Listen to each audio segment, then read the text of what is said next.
cómo es que se ha ido viendo, ¿no? Hay una lectura muy buena. Katy, si me hace recordar, se la mando a Alex para que la cuelgue. Y hay una lectura muy buena que son las doctrinas tributarias, de Pedro Montero Traibel. Y justamente él hace un estudio bien interesante en un artículo sobre cómo ha ido variando esta relación jurídica tributaria entre el Estado y el contribuyente. Bien, bien interesante, y está en una de las primeras revistas del Instituto Peruano de Derecho Tributario. Pero yo lo tengo a la mano, o sea que para mí es muy sencillo eh, mandárselas. Una pregunta, Katy, para que lo converses con tus compañeros. ¿Ustedes manejan los artículos o las revistas del IPDT? El, el IPDT es el Instituto Peruano de Derecho Tributario. ¿Manejan? Bueno, en mi caso no, doctora. No, ya. Entonces, mira, yo tengo un CD, ¿no? Porque inicialmente, mejor dicho, al comienzo, eran pocos los asociados al IPDT, ¿no? Y era muy difícil ingresar al IPDT. Entonces, eh, las cosas eran diferentes. Las revistas del IPDT, que yo tengo muchas revistas físicas, eran físicas, ¿no? Luego, ya las revistas ya no eran físicas, sino eran virtuales. Y entonces lo que nos daban era un CD, ¿no? Entonces yo tengo un CD interesante que podemos ver la manera como yo te lo puedo alcanzar. También le podríamos preguntar a Alex si lo tiene, ¿no? Pero de repente yo ya se lo he dado a Alex, ¿no? Y bueno, para el que lo quiera, ¿no? Es muy simple copiarlo y hay cantidad, o sea, en ese CD, pues, no sé, habrán 500 artículos, o sea, de todos los temas tributarios que te puedas imaginar, ¿no? Y entonces, claro, en clases físicas era bien sencillo porque yo le entregaba al delegado el CD y el que quería lo quemaba, ¿no? Pero no sé si alguien está interesado, sería cuestión de coordinarlo. A ver, le preguntas a Alex si lo tiene. Si lo tiene, vemos la manera que él te lo haga llegar. Y si no, ya coordinamos tú y yo para hacértelo llegar a ti. Y de esa manera el que quiere, pues lo copia, ¿no? O sea, no sé, creo que copiarlo son 2 soles, 3 soles, una cosa así, ¿no? Pero realmente es un material de lectura muy importante, ¿no? Bueno, regresamos y decíamos que Katy me va a hacer recordar sobre la lectura de Pedro Montero Traibel en relación a cómo es que se ha ido evolucionando la relación Estado-contribuyente. Y también decíamos que hemos visto, comenzamos en la clase pasada hablando de la relación jurídica tributaria, ya comenzamos a tratar el tema de la obligación tributaria, el concepto está contenido y definido además, ¿no? En el Código Tributario, por qué está compuesta esa obligación tributaria, ¿no? Hemos conversado sobre el nacimiento de la obligación tributaria, que es el aspecto temporal, ¿no? El nacimiento y exigibilidad. ¿Se recuerdan? Que hablábamos del aspecto temporal, ¿no? Que no necesariamente coincidía y al no coincidir, ¿no? Hemos repetido hasta el cansancio, acuérdense para el día del examen, hemos repetido hasta el cansancio que el doctor Geraldo Ataliba dice, muchas veces no coincide, o es muy difícil que coincida. Y entonces, ¿qué se hace? El legislador tiene que hacer una ficción. Y habíamos hablado sobre los tributos de periodicidad anual, donde se tiene que hacer ficción por un tema de seguridad jurídica, ¿no? También habíamos conversado sobre la transmisión de la obligación tributaria y habíamos dicho, hay transmisión de la obligación tributaria por razón de muerte o por actos entre vivos, ¿no? Decíamos, por razón de muerte, porque el contribuyente fallece, ¿no? Y nosotros ya sabemos, ¿no? Eh, sabemos por sucesiones, por obligaciones, sabemos que hay herederos forzosos, ¿no? Hay herederos a título universal y hay herederos a título particular, ¿no?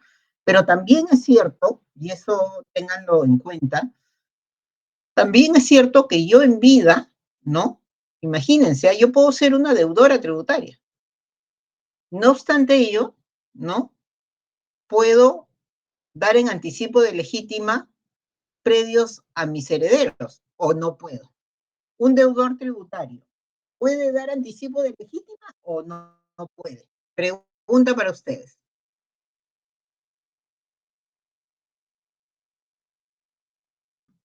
Esta es una pregunta que viene como consecuencia de lo que hemos tratado en la clase pasada.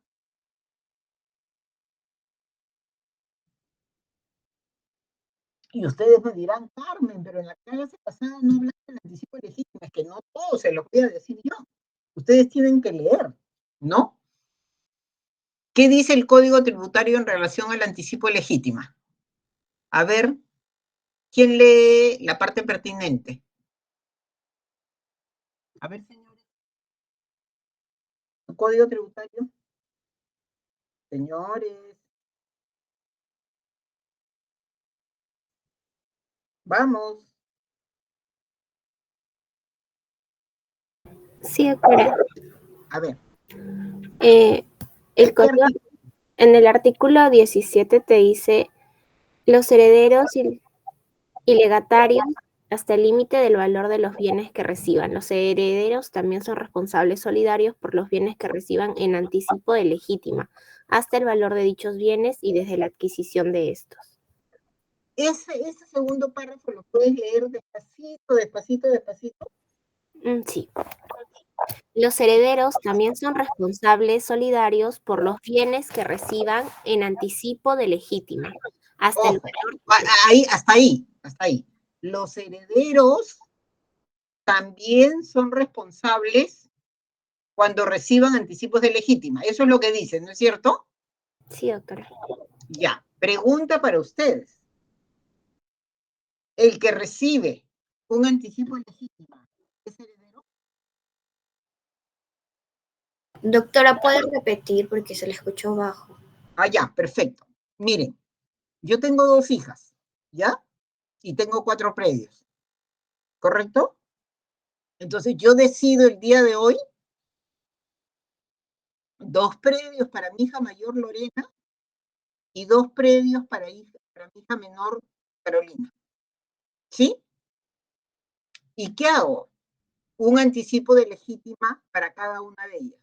Estoy anticipando la legítima que le va a corresponder como herederas y serán herederas en el momento de mi fallecimiento. ¿Es posible que exista un heredero antes del fallecimiento? Señores, podemos hablar de un heredero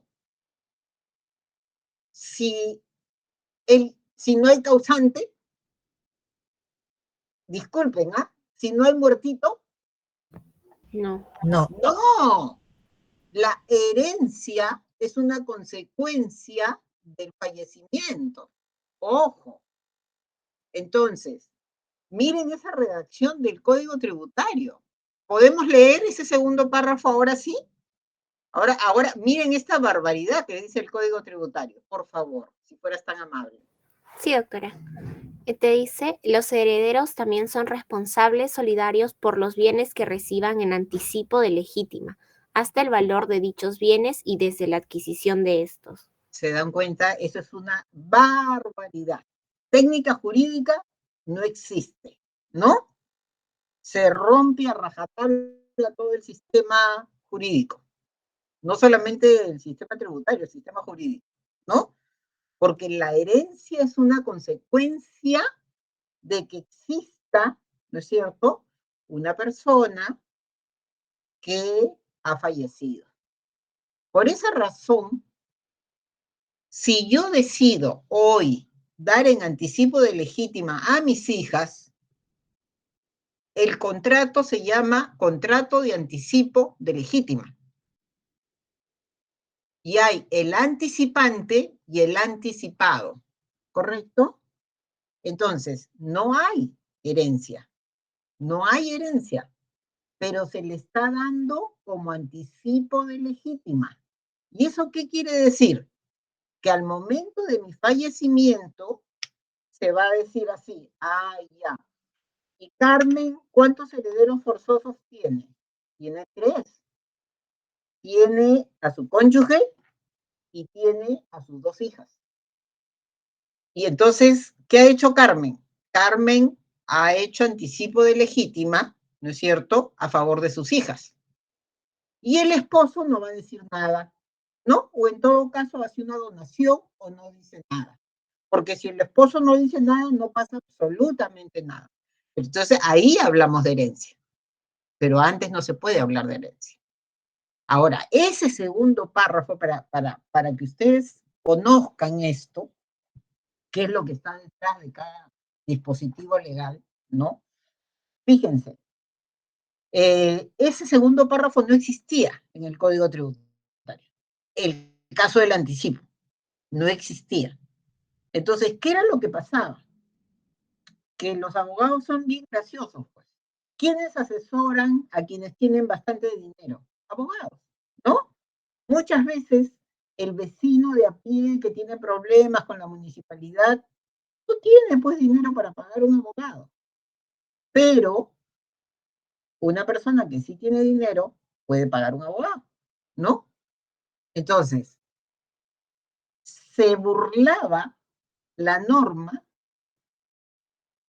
teniendo deudas tributarias, se disponía de los bienes del deudor dando un anticipo legítimo. Y entonces hubo un caso famoso que llegó hasta el Tribunal Fiscal y el Tribunal Fiscal dijo, acá hay un abuso en realidad de la norma, ¿no? Y entonces desarrolló un poco el tema de la herencia. Y eso dio pie para que en las siguientes modificaciones al Código Tributario se incluya este segundo párrafo. De tal manera que si yo doy en anticipo de legítima a mis hijas y no tengo deudas con la administración tributaria, no pasa nada, ¿sí? Pero si tengo deudas con la administración tributaria, mis hijas son responsables solidarias conmigo, ¿sí o no? Claro que son responsables Sí, solidarias. doctora. Lo has leído 3 veces, ¿no? Entonces, no te vas a liberar, ¿eh? O sea, no seas efectivo, no seas gracioso, ¿no? No te vas a liberar, ¿no? Entonces, acá hay un plazo en el cual la administración tributaria, ¿no? Tiene que mirar y decir un momentito, tú eres responsable solidario, ¿no?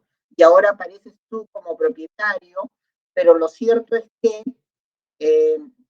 hay una vinculación con el contribuyente que te hace responsable solidario. Por lo tanto, yo como administración tributaria le puedo cobrar al contribuyente o a quien se le ha dado en anticipo de legítima un bien. ¿Estamos claros, señores? ¿Sí? Sí, doctora. Perfecto. Y entonces también habíamos conversado sobre la transmisión por actos entre vivos, ¿no? Y decíamos, esto ocurre mucho en el aspecto empresarial, ¿no? Fusión por absorción, traspaso, ¿no? Y el requisito es que la transmisión sea a título universal. O sea, que no transfieras una parte, sino que transfieras activo y pasivo, que transfieras todo, ¿correcto? Y entonces, por eso hoy vamos a conversar sobre la determinación de la obligación tributaria y vamos a conversar con ejemplos y vamos a hablar de los famosos sujetos de la relación jurídica tributaria, ¿no? El sujeto acreedor o sujeto activo y el sujeto deudor, llamado o entendido también como sujeto pasivo, ¿sí? Ahí vamos a hablar del contribuyente, del responsable, y entra pues el tema de la responsabilidad solidaria, que en buena cuenta es la opción de nuestro legislador. ¿Preguntas hasta ahí? Perfecto, ya me está pasando el efecto a mí también. Perfecto. Entonces, vamos acá. Habíamos hablado del nacimiento, habíamos hablado de la determinación, ¿no es cierto? Y decíamos, ojo, para hablar de exigibilidad, o sea, que la administración tributaria te toque la puerta y te diga, págame lo que me debes, previamente tiene que haber determinación de la obligación tributaria. En la determinación, artículo 3, artículo 59, artículo 60 del Código Tributario, que probablemente los vamos a mirar con un poquito de detenimiento hoy día, en la determinación de la obligación tributaria se verifica la realización del hecho imponible. Bien, bien importante. Se identifica el sujeto deudor y se cuantifica la deuda tributaria. Entonces ahí está la famosa triple función de la determinación. Función verificadora, ojo, ¿qué se verifica? La realización del hecho imponible. Función identificadora, ¿qué se identifica? A los sujetos de la relación jurídica tributaria. Y función cuantificadora, ¿qué se cuantifica?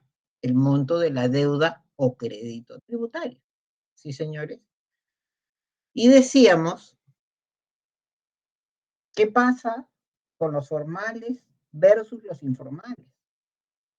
En los formales, lo normal, lo usual, lo general es que hagamos la determinación.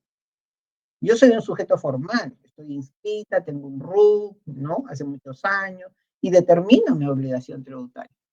Pero los informales no determinan. Y entonces, ¿va a haber exigibilidad? ¿Qué pasa si yo determino el impuesto a la renta y me sale un crédito perdón, un monto por pagar de 10.000 soles y no pago? Me van a emitir una orden de pago diciéndome, Carmen, tú has autodeterminado, de acuerdo al artículo 3 del Código Tributario, nos has dicho que debes 10.000, pero no has pagado. Entonces yo te emito un valor que se denomina orden de pago, que es un acto administrativo, y te digo, págame lo que me debes. Tú has determinado, Carmen, y me has dicho que me debes 10.000, pero no has pagado. Entonces has cumplido con el aspecto formal, que es la determinación, pero no has pagado. Entonces págame lo que me debes. Ahora nos vamos a los sujetos informales. Y la pregunta es, ¿eso le puedo decir a un sujeto informal? No, porque el sujeto informal no tiene RUC, no hace determinación, por eso viven en la clandestinidad, dicho de otra manera, ¿no? Por esa razón, hace ya una buena cantidad de años, es que se le da la facultad a la administración tributaria de poder inscribir de oficio. Entonces llegan a donde estos sujetos informales y los inscriben de oficio. Ah, ya tienes RUC, ya tienes RUC. Entonces te inicia una fiscalización, tema del cual vamos a conversar más adelante. Y retrocedo los años pertinentes, ¿no? Caso prescriptorio, y te digo, dame toda esta información. Entonces, si tú no me la das, yo te voy a determinar sobre base presunta, ¿no? Porque en relación a las formas de determinación, dependiendo del sujeto, hemos dicho, la regla general es la autodeterminación, que siempre va a estar sujeta a una fiscalización o verificación de acuerdo al artículo 61 del Código Tributario. Pero de acuerdo a la determinación, ¿no? La determinación puede ser sobre base cierta o sobre base presunta. Yo, si voy a fiscalizarte, yo voy de buena onda, te pido los documentos, te digo, te voy a fiscalizar impuesto a la renta 2022, ¿no? Del 1 de diciembre al 31 de diciembre de 2022, pero veo que tú estás haciendo trampa, ¿no? Hay un artículo pertinente que lo vamos a ver en su momento, que creo que es 63 o 64. Ah, veo que me estás queriendo hacer trampa. Entonces ya no determino sobre base cierta, sino puedo determinar sobre base presunta. ¿Qué busca esta determinación sobre base cierta o sobre base presunta? Como dice el profesor Roque García Mulín, que es el padre del impuesto a la renta, busca acercarse lo más posible al hecho imponible. Acercarse lo más posible, ¿sí? Y entonces, esta exigibilidad se va a dar cuando haya determinación, sea que lo haga el contribuyente o sea que lo haga la administración tributaria, ¿sí? Y entonces, así como determino, lo que yo tengo que hacer es un pago de naturaleza voluntaria.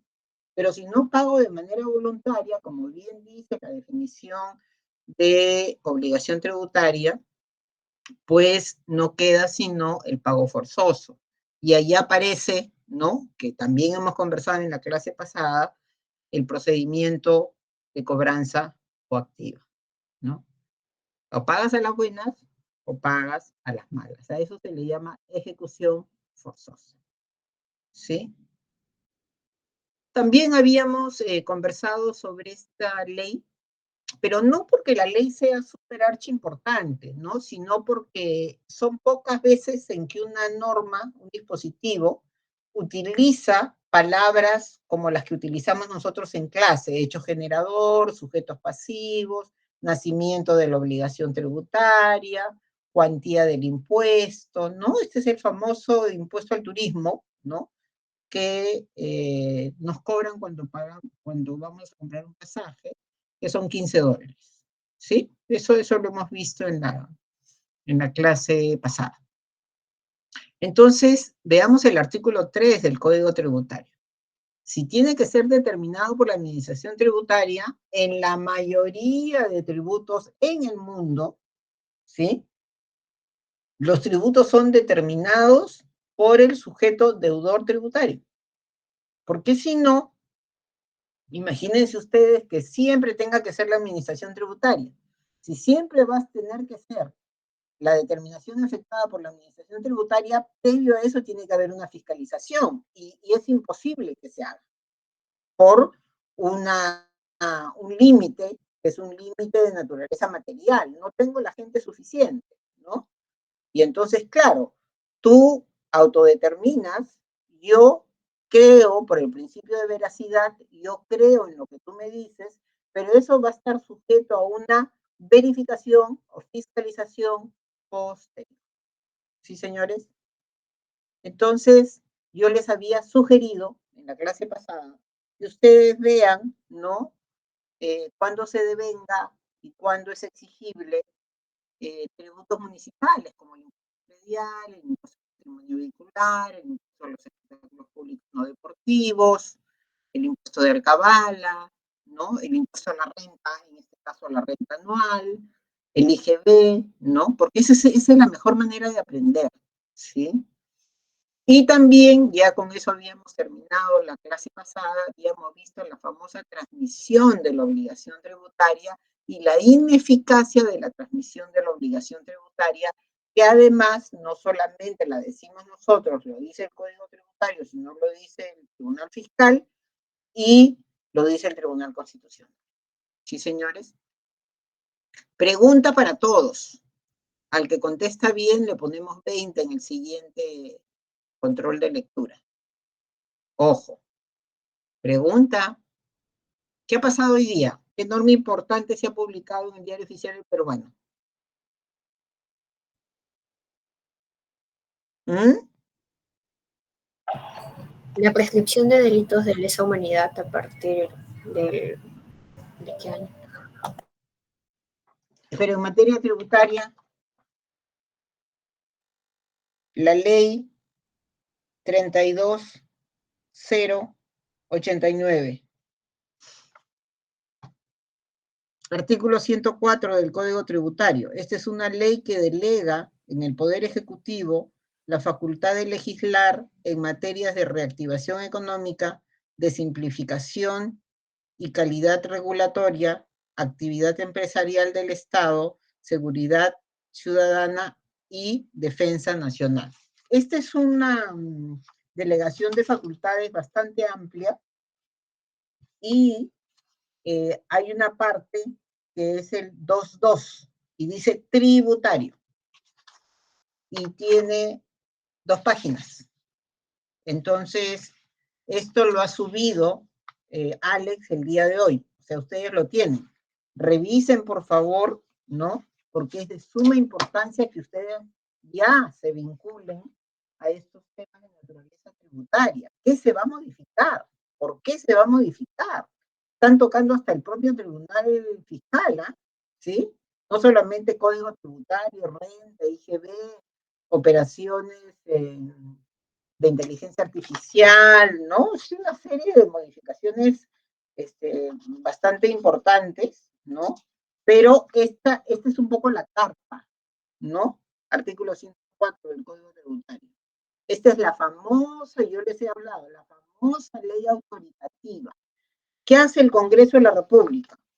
Para delegar facultades, publica en el Diario Oficial Peruano porque se apruebe en el Pleno una ley autoritativa, donde en virtud, ¿no es cierto?, ustedes revisen la norma en función a lo que nosotros hemos estudiado, en virtud del artículo 104 de la Constitución, se delega en el Poder Ejecutivo, si no me equivoco, hasta por 90 días. El plazo que se le da hasta por 90 días.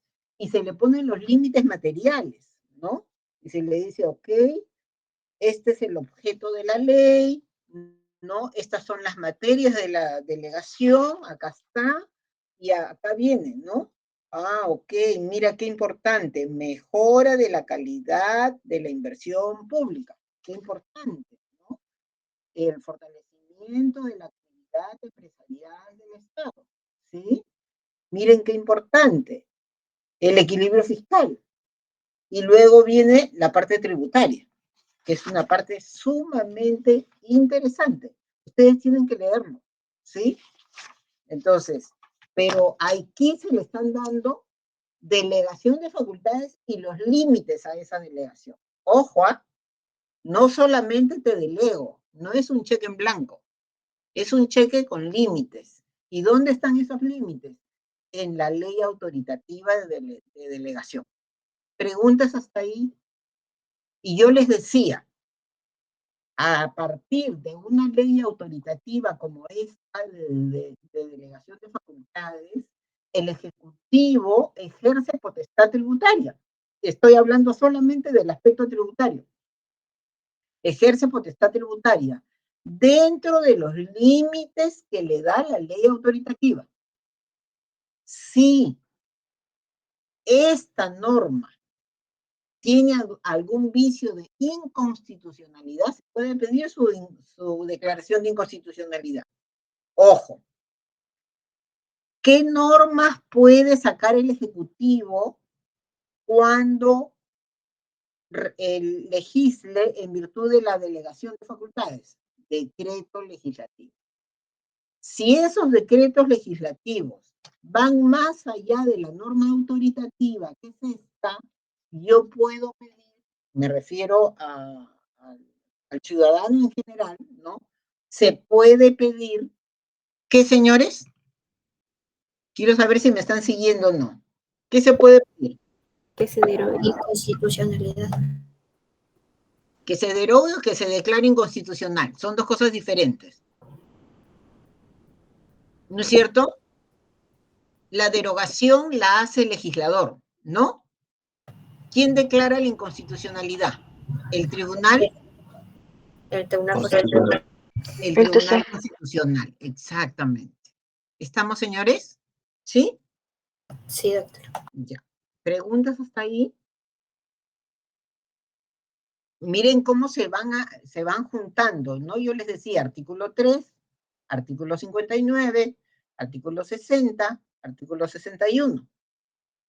Y miren, acá no interesa en la determinación de la obligación tributaria si la determinación la efectúa el deudor tributario o la efectúa la administración tributaria.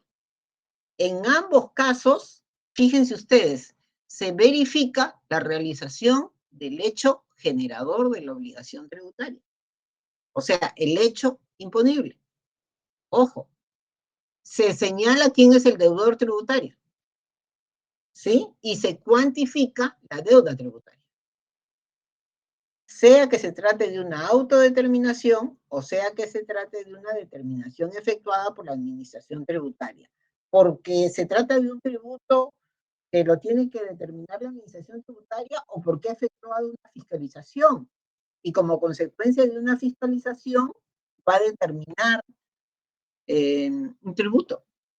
Y puede no coincidir con la determinación efectuada por el contribuyente. Ojo, y ahí es cuando el contribuyente dice un momentito, me has fiscalizado, pero me has fiscalizado mal. Por eso la determinación que has hecho, SUNAT está mal hecha. Y yo presento un recurso de reclamación. Entonces ahí ya nos estamos pasando al libro 2, ¿no? Al libro 3, ¿no? Procedimientos tributarios. Es una parte muy bonita. Es una parte que a mí me encanta, la parte procedimental, ¿sí? Y entonces, acá está el famoso artículo 60, ¿no? ¿Cómo se inicia la determinación de la obligación tributaria? Por acto de declaración del deudor o por la propia administración. Puede ser por iniciativa propia o por denuncia de terceros. La denuncia puede ser anónima, o sea, yo no necesito decir soy fulana de tal. ¿Dónde está eso? En el artículo 60 del Código Tributario. ¿Quién nos hace el favor de leer el artículo 61? ¿Qué dice el artículo 61? Sí, doctora. El artículo 61 te señala la determinación de la obligación tributaria efectuada por el deudor tributario está sujeta a la fiscalización o verificación por la administración tributaria, la que podrá modificarla cuando conste la omisión o inexactitud en la información proporcionada, emitiendo la resolución de determinación, orden de pago o resolución de multa. Y entonces lo que nos está diciendo el 61 es, cuando se trate de una autodeterminación, es decir, que la determinación del impuesto a la renta lo han hecho todos los contribuyentes, personas naturales, personas jurídicas, empresas, ¿no? Etcétera. ¿Qué se resguarda la administración tributaria? La facultad de una fiscalización posterior. O sea, yo te creo, Carmen, has presentado tu declaración, pero yo hoy te puedo notificar y decirte, te voy a fiscalizar el impuesto a la renta correspondiente al año 2022. ¿Sí? Esa es una facultad que tiene la administración tributaria. Ojo, ¿está sujeta a plazo? Claro que está sujeta a plazo. Dentro de 10 años, no me van a decir a mí, Carmen, te voy a fiscalizar, porque no, ya pasó el tiempo. ¿No? Ya prescribió. Tuviste 4 años, porque yo presenté mi determinativa. Tuviste 4 años. O yo no presenté la determinativa y la administración tributaria tuvo 6 años. Ya pasaron los 6 años también. ¿Sí? ¿Preguntas hasta ahí?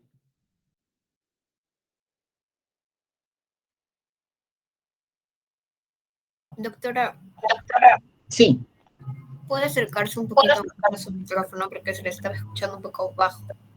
Ah, no, claro, dígame, por favor. Sí. A ver. A ver, ¿cómo me escuchan ahora? Sí, ahora sí le escucho un poco más fuerte. Me escuchan mejor, ya, perfecto.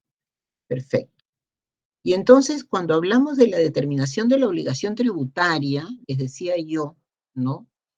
Es el acto o conjunto de actos que tienen por finalidad verificar si efectivamente se realizó o no se realizó en el mundo real y fenoménico el supuesto previsto en la norma, el supuesto abstracto previsto en la norma. ¿Que estamos hablando de qué? De ese supuesto previsto en la norma es la famosa hipótesis de incidencia tributaria. Ojo, la hipótesis de incidencia tributaria no se realiza. Lo que se tiene que ver es que ¿Se cumplieron con los 4 aspectos de la hipótesis de incidencia o no se cumplió? ¿No? También tiene por finalidad cuantificar la obligación tributaria, de tal manera que ésta pueda ser exigible. Miren ustedes, ¿ah? De tal manera que ésta puede ser exigible y de tal manera será exigible porque hay un crédito a favor del fisco. Si no hay un crédito a favor del fisco, la deuda no es exigible. ¿Estamos ahí bien? ¿Me están siguiendo? Sí, doctora. Sí, perfecto. Entonces, se verifica, ¿no? Se cuantifica, ¿no? Y hay la posibilidad, al haber un crédito a favor del fisco, de exigir el pago. Aquí tenemos cómo estos conceptos de obligación y crédito tributario se juntan, ¿no? ¿Sí? El crédito tributario se va a relacionar con la obligación tributaria. ¿A raíz de qué? A raíz de la determinación de la obligación tributaria, ¿sí? Si no hay determinación de la obligación tributaria, no hay cuantificación. Y si no hay cuantificación, pregunta, ¿de qué crédito me estás hablando? Esa parte tiene que quedar muy clara. O sea, si no hay determinación, quiere decir que no se sabe si hay crédito o deuda. ¿Hay crédito a favor del contribuyente? ¿Hay deuda que tiene el contribuyente y no ha pagado? ¿Eso dónde se ve? En la determinación de la obligación tributaria. ¿Estamos, señores? Eso es bien, bien importante, ¿ah?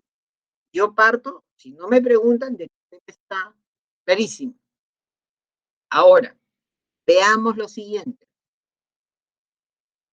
¿Cuándo nace la obligación tributaria?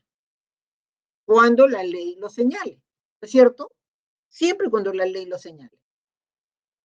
El aspecto temporal es el nacimiento de la obligación tributaria. Ojo. Y entonces, una cosa es el nacimiento de la obligación tributaria y otra cosa es la determinación de la obligación tributaria. Son dos cosas diferentes. Y si nosotros hablamos de la determinación de la obligación tributaria, la pregunta que cae de Maduro es, ¿la determinación de la obligación tributaria tiene efecto declarativo o tiene efecto constitutivo?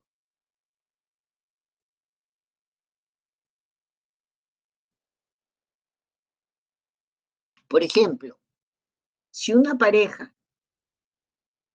decide casarse civilmente, ¿el efecto es declarativo o constitutivo? De derechos, ¿no? Eso ya lo saben ustedes, ¿eh? No es un tema tributario. Entras a la municipalidad, está ¿cómo se llama ese niño que nos casa? El registrador de la municipalidad, ¿no? Y te hace las preguntas, te lee los artículos del Código Civil. ¿Te quieres casar? Sí, firme usted, firme señora, firme señor. ¿Hay alguien que se oponga? ¿No? Desde este momento están casados. Eso, ese matrimonio civil, ¿efecto declarativo o constitutivo? Señores. Declarativo. Declarativo, doctora. ¿Por qué? Profesora, puede ser ambos dependiendo de la situación. ¿Por qué declarativo? Las manos juntas. ¿Por qué declarativo? ¿De qué? A ver, señores. Yo me casé en mi primer matrimonio, ya no me acuerdo ni la fecha, un 26 de junio del año 1981. Ustedes no habían nacido. ¿Sí? Tenía 23 años. Cuando firmamos en la municipalidad de Miraflores, En ese momento paso de ser soltera a ser casada. El efecto es constitutivo. Constitutivo. Ojo. Posteriormente, a mi querido primer esposo le digo, bye, chao, te vas, ¿no? Y viene lo que se llama un divorcio. Y el juez ordena la inscripción en el registro personal, para no hacerla confusa ni hablar de las partes de otro tipo de temas como predios ni nada, simplemente en el registro personal, ¿no? Pero estás divorciado. ¿Cuándo? Cuando el juez declaró que se terminó el vínculo matrimonial. ¿Correcto? Efecto constitutivo. Y me volví a casar el 16 de diciembre del 2017. ¿Correcto? ¿Efecto declarativo o constitutivo?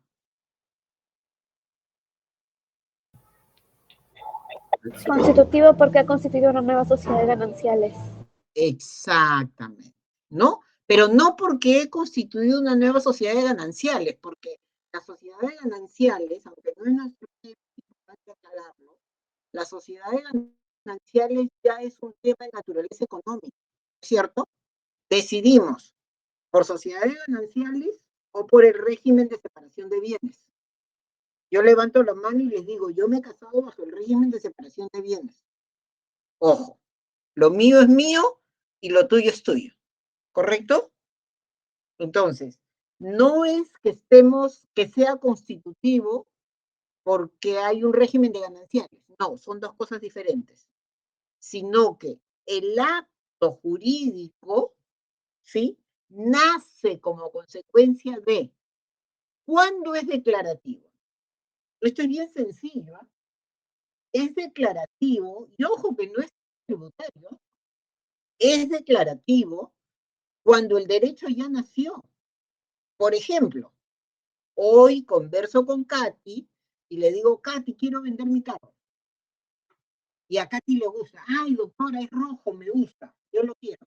Ya, le vendo mi carro. Ella es propietaria ya. Me pagó, yo le entregué el carro, es propietaria. Luego vendrá la inscripción en registros públicos, ¿no es cierto?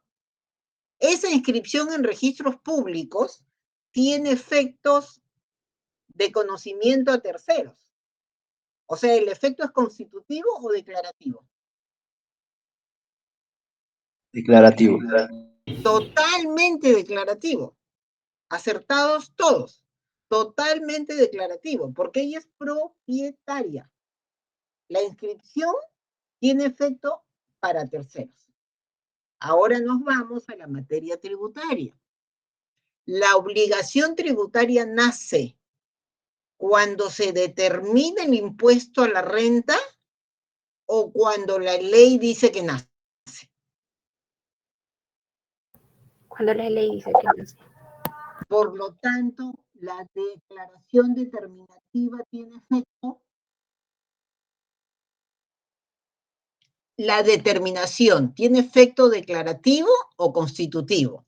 Si tuviera efecto constitutivo, ojo, si tuviera efecto constitutivo, la obligación tributaria nace con la determinación, cosa que es una aberración, ¿no?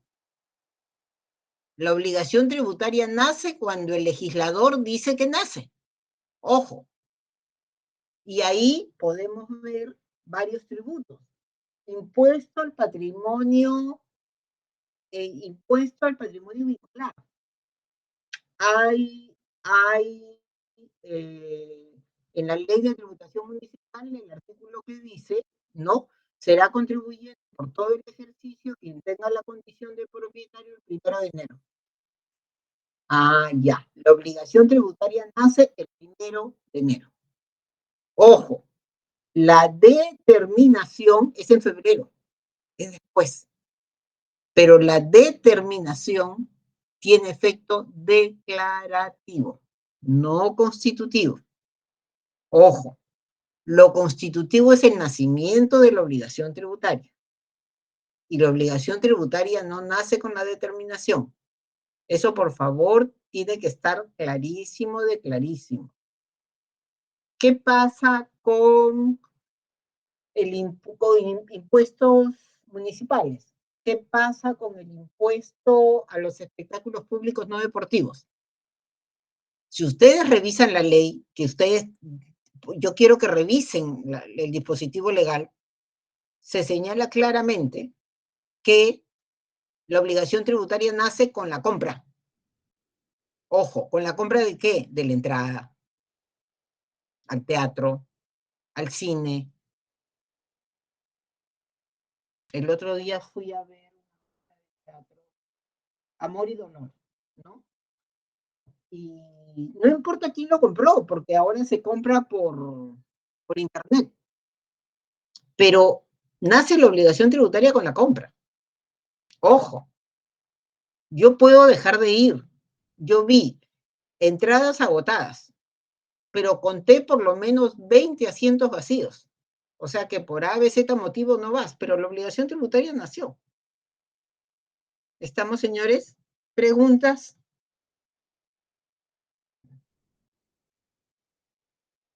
Entonces, el nacimiento de la obligación tributaria, el artículo 2 del Código Tributario. La obligación tributaria nace cuando se realice el hecho previsto en la ley como generador de dicha obligación. Ese es el aspecto temporal de la hipótesis de incidencia tributaria. Pregúntenme, señores, porque el día del examen les voy a preguntar yo. No yo, ¿no? El examen les va a preguntar, pero yo hago el examen. ¿No hay preguntas? Artículo 59. Se verifica, se cuantifica y se identifica, ¿no? Efecto declarativo. La determinación de la obligación tributaria tiene efecto declarativo, no tiene efecto constitutivo. Pero a mí me interesa que ustedes entiendan por qué, ¿no? ¿Sí? ¿Qué dice el artículo 88 del Código Tributario? ¿Qué es una declaración tributaria? ¿Dónde está regulada la declaración tributaria? Porque la declaración tributaria puede ser una declaración informativa, que por ejemplo es el caso de la declaración de predios. Cuando uno tiene más de 2 predios, hay una serie de situaciones en las cuales algunas personas o muchas personas nos encontramos obligadas a declarar, a hacer la famosa declaración de predios. Es una declaración informativa. Informo a la administración tributaria si se cumple alguno de los requisitos, ¿no?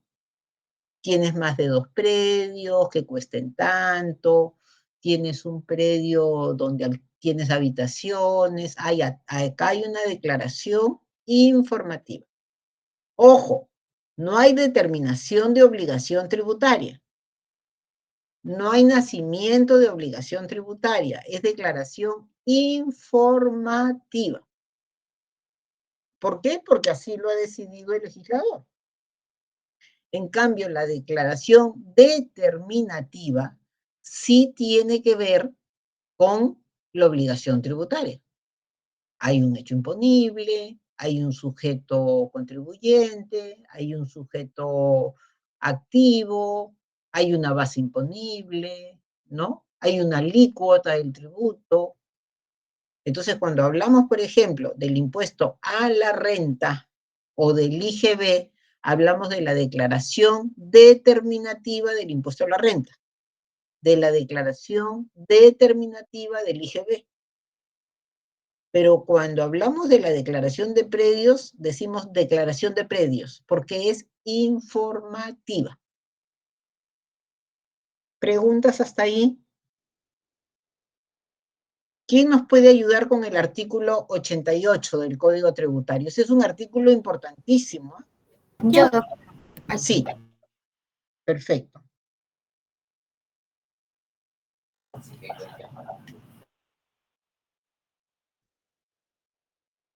La declaración es una transmisión de información. Acuérdense de eso, no es un tema tributario solamente. La declaración es una transmisión de información. En este momento yo estoy declarando y ustedes están declarando. Ahora, ¿qué vía estamos utilizando?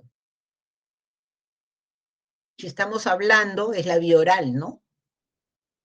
Entonces, antes, cuando ustedes eran chiquitos o no habían nacido, y yo era joven, la declaración determinativa del impuesto a la renta, del IGB, eran declaraciones que utilizaban la vía física.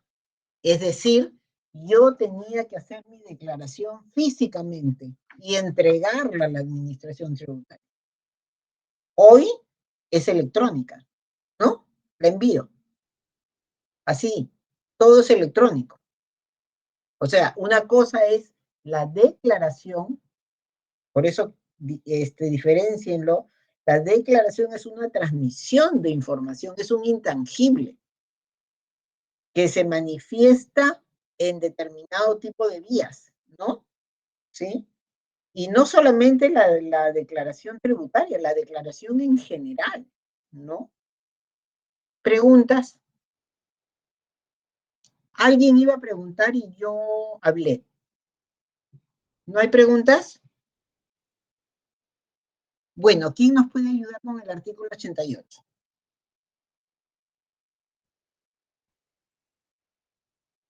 Señores, Ya, doctora. gracias.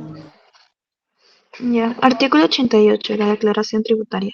La declaración tributaria es la manifestación de hechos comunicados a la administración tributaria en la forma establecida por ley, reglamento, resolución de superintendencia o norma de rango similar, la cual podrá constituir la base para la determinación de la obligación tributaria.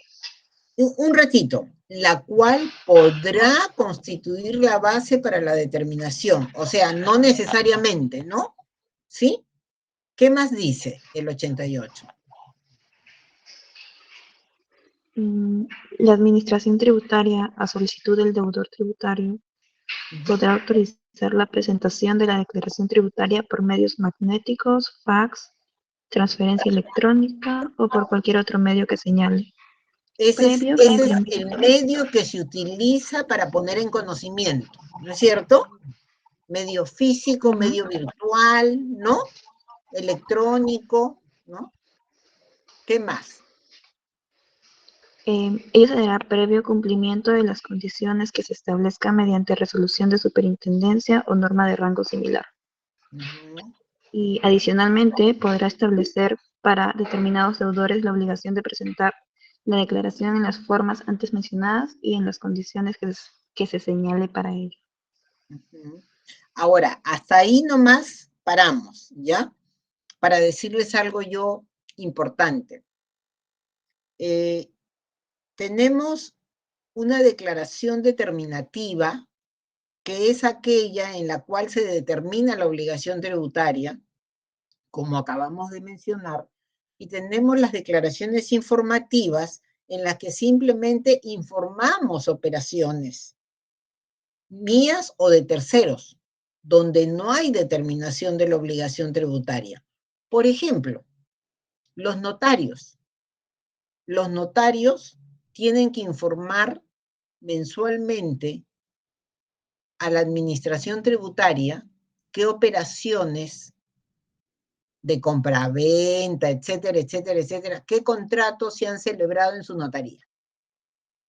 Esa es una declaración de naturaleza informativa, en el cual el notario informa de operaciones de terceros. Ojo, yo vendí un predio. La notaría va a informar de eso a la administración tributaria. Esa es una declaración de naturaleza informativa. Ahora, dicho eso, y antes de entrar a los sujetos de la relación jurídico-tributaria, me interesa el artículo 88. ¿Por qué? Probablemente lo revisemos más adelante, pero me interesa que hoy ya lo tengan claro porque hemos revisado el artículo 88 y lo vamos a terminar de leer. Pero lo que sí tenemos que saber es que hay dos tipos de declaraciones determinativas. Ojo, hay dos tipos de declaraciones determinativas. La declaración determinativa sustitutoria y la declaración determinativa rectificatoria. ¿Alguien sabe cuál es la diferencia entre la declaración determinativa sustitutoria y la declaración determinativa rectificatoria?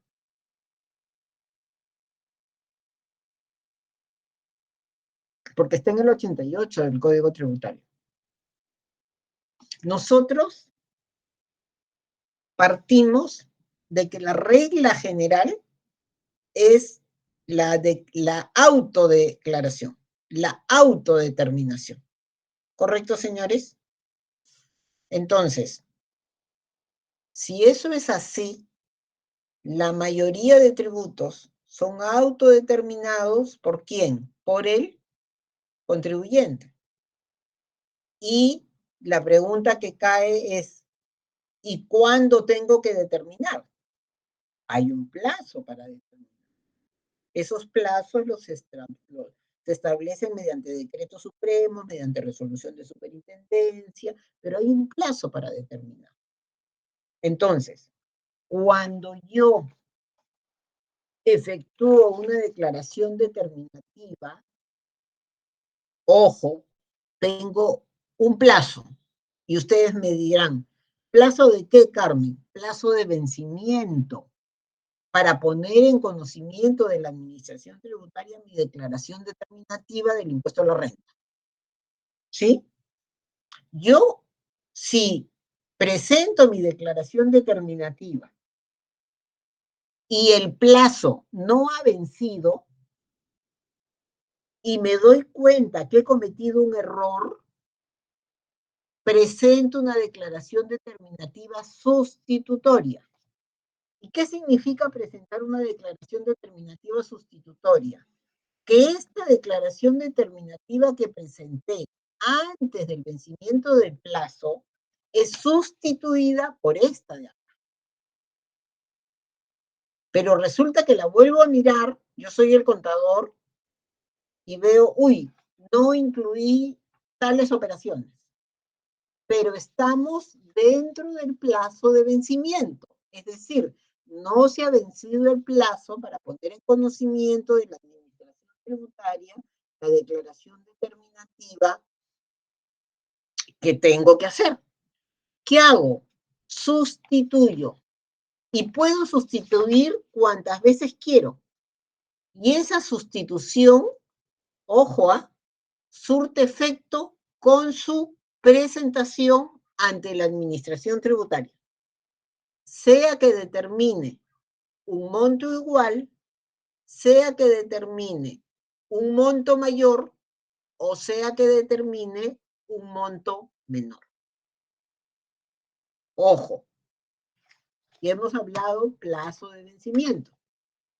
Y resulta que yo me doy cuenta de que he cometido un error, pero el plazo para presentar la declaración determinativa que he presentado dentro del plazo ya se venció.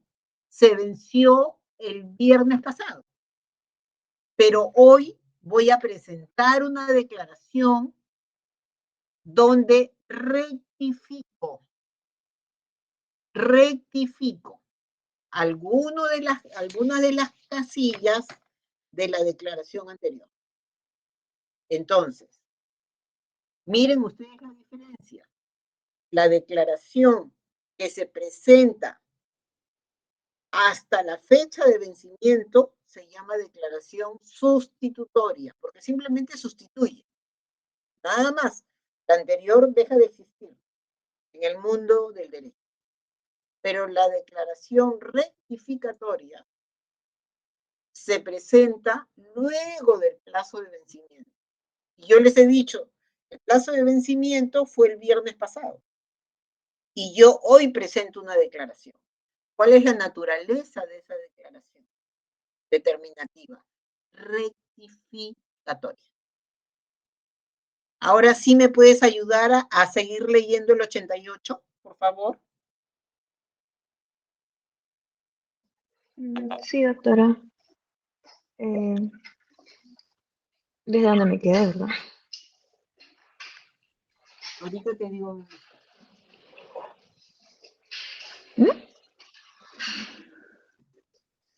Lo que pasa es que es un artículo grandecito. Sí, yo leí los 2 primeros párrafos. Es el artículo 88.2, donde te habla de determinación De la declaración tributaria sustitutoria o rectificatoria. Ese es el que quisiera que nos leas. Por favor, atentos todos. Ojo que están... Ya. A ver.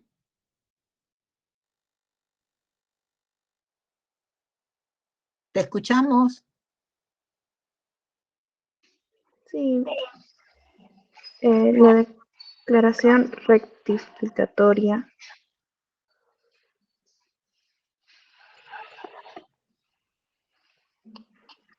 La declaración rectificatoria surtirá efecto con su presentación siempre que determine igual o mayor obligación.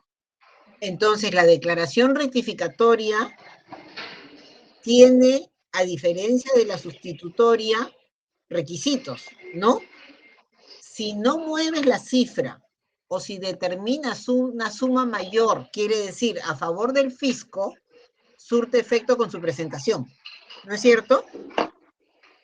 Pero ¿qué pasa si la declaración determinativa rectificatoria trae como consecuencia un monto menor? ¿Qué dice el 88? En caso contrario, surtirá efectos si dentro de un plazo de 60 días hábiles siguientes a su presentación, la Administración Tributaria no emitirá pronunciamiento sobre la veracidad y exactitud de los datos contenidos en ella, sin perjuicio del derecho de la Administración Tributaria de efectuar la verificación o fiscalización posterior que corresponda en ejercicio de sus facultades.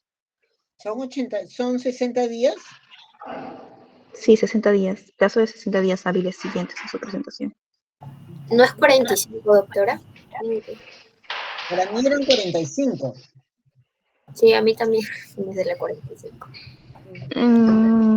Quizá el mío está desactualizado, el mío dice 60.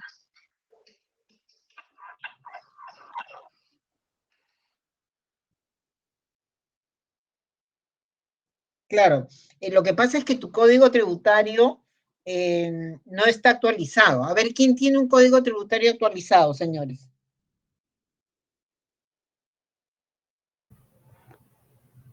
Te dice 45 días hábiles, doctora. ¿Podrías leer el 88.2 de la declaración tributaria sustitutoria o rectificatoria? Sí. A ver. La declaración referida a la determinación de la obligación tributaria podrá ser sustituida dentro del plazo de presentación de la misma. Vencido la declaración podrá ser rectificada dentro del plazo de prescripción, presentando para tal efecto la declaración rectificatoria respectiva. Transcurrido el plazo de prescripción, no podrá presentarse declaración rectificatoria alguna. ¿Continúa? Sí, por favor. La presentación de declaraciones rectificatorias se efectuará en la forma y condiciones que establezca la Administración Tributaria. Sí, seguimos. La declaración rectificatoria surtirá efecto con su presentación siempre que determine igual o mayor obligación. Caso contrario, surtirá efecto si dentro de un plazo de 45 días hábiles siguientes a su presentación, la Administración Tributaria no emitiera pronunciamiento sobre la veracidad y exactitud de los datos contenidos en ella. Muchas gracias. Hasta ahí es suficiente, el resto ya lo leen en su casa, ¿no es cierto? ¿Qué nos está diciendo el 88?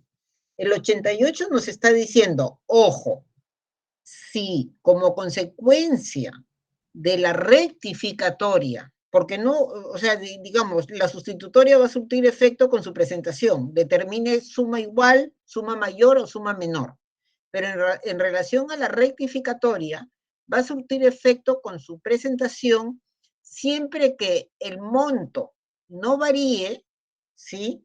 O que el monto sea mayor. ¿Mayor qué significa? A favor del fisco, ¿no es cierto? Pero si como consecuencia de la rectificatoria el monto que se le adeuda al fisco es menor, ¿sí? La administración tributaria tiene 45 días hábiles, ¿sí? Para hacer una fiscalización. Si no hace esa fiscalización, surte efecto a los 45 días. ¿Estamos, señores?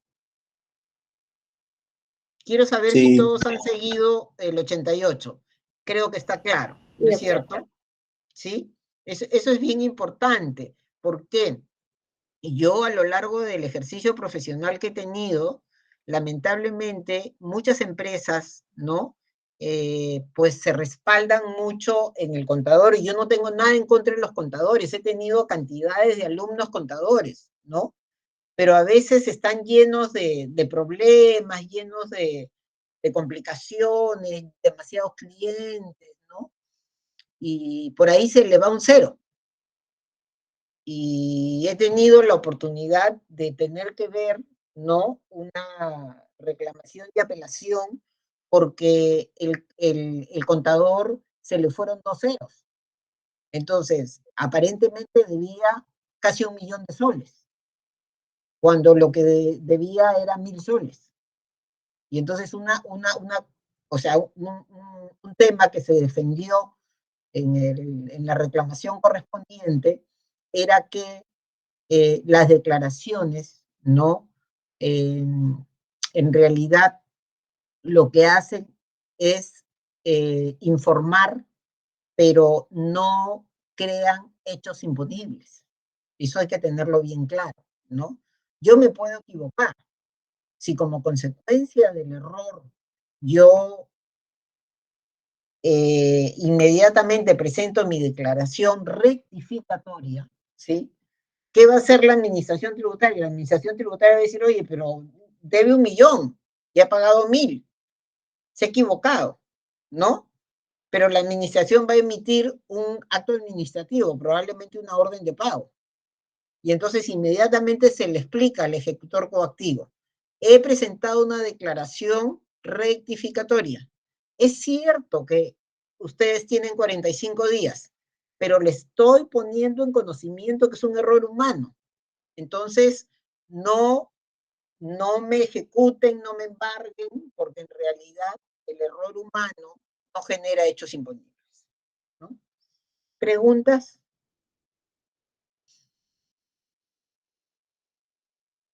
Ya. Katy, ¿cuántos estamos en clase? 63, doctora. Ya. Señores, yo quería comentarles un tema de naturaleza administrativo, ¿ya? De acuerdo a lo que nos han informado el día de ayer, tenemos vacaciones. ¿Desde cuándo, Katy? Del 22 de julio al 6 de agosto. Del 22 de julio al 6 de agosto. ¿Ya? Perfecto. Entonces, por favor anoten en su cuaderno que el día 18 de julio y el día 8 de agosto se va a hacer un repaso de todo lo que hemos estudiado hasta el 11 de julio, o sea, hasta el próximo jueves. Todo lo que hemos estudiado hasta el 11 de julio va a ser materia de repaso el 18 de julio, anoten por favor, y el 8 de agosto, ¿correcto? Entonces, a las personas que recién se han incorporado al curso, les digo, no falten a esas clases, porque esos repasos son importantes. El día 29, anoten también en su cuaderno, el día 29 el 15 de agosto, bueno, ya estamos todos en clase, ¿no? Clase normal. Y el examen va a ser el 29, ¿no, Katy? El 29 de agosto. Sí, el 29 de agosto. El 29 de agosto y entra para el examen hasta lo estudiado el 15 de agosto. O sea, entra todo, ¿correcto? Entonces, luego del examen, nosotros continuamos con las clases y para el examen final, ¿no? O sea, ustedes siempre guíen porque la vida no es cancelatoria, los cursos no son cancelatorios, por lo tanto, entra todo el curso. Entonces, por favor, no estudien a última hora, estudien con tiempo. Hagan ustedes seguramente que se darán sus horarios para estudiar, pero estudien pues, porque el examen va a ser 20 preguntas, ¿no? 20 preguntas objetivas, ¿no? Grado de dificultad, digamos, alto, ¿no? Porque ya ustedes tienen que saber manejar instituciones de naturaleza tributaria. Y no se puede trabajar con nada.